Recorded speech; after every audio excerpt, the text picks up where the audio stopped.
Crystal Maguire, I'm Executive Director of the Aviation Technician Education Council. It's a trade association that represents aviation maintenance training schools certificated by the Federal Aviation Administration. Those schools create about 80% of all new aircraft mechanics. Every year, we come to Washington, D.C. to talk about top issues having to do with workforce funding, workforce demand, workforce shortages, creating qualified technical personnel.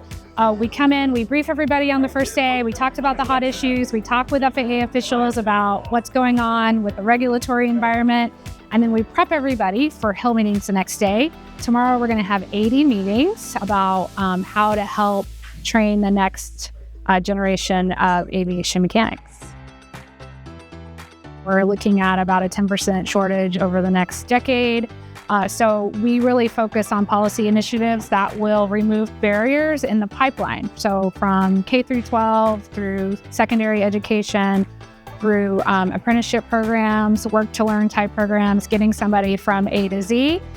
What are barriers along that chain as far as, workforce goes, and how do we tackle and eliminate those barriers? We have a lot of funding that has been provided through congressional directives in the past to support these types of workforce programs. So we're on the Hill explaining how that has really helped our industry, how it has helped tackle some of the shortage issues, and also to encourage the dollars to kind of keep flowing to support those programs.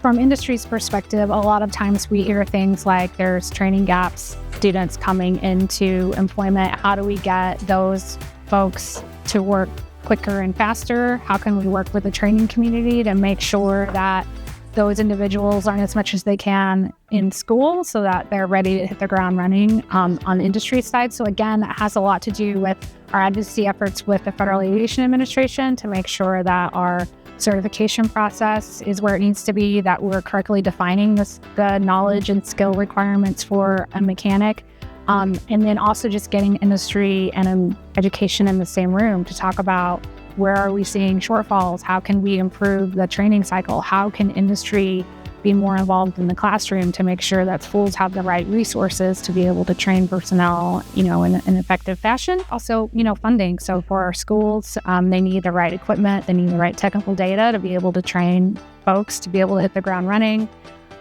Industry oftentimes is a big supporter for our schools. We also have the opportunity to talk with FAA officials specifically about some challenges that we have in the regulatory environment and how we can work through those to, again, make more effective pathways for people.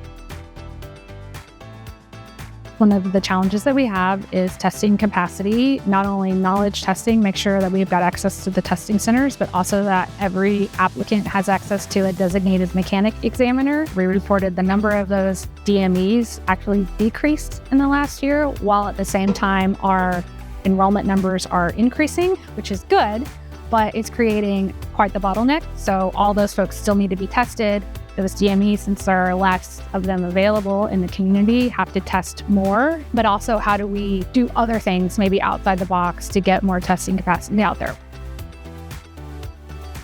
So this group is very, very effective on the Hill. So one of the reasons I would think is because we have industry, education, and labor all working together. I like to call ATEC oftentimes the common denominator because we're all about workforce.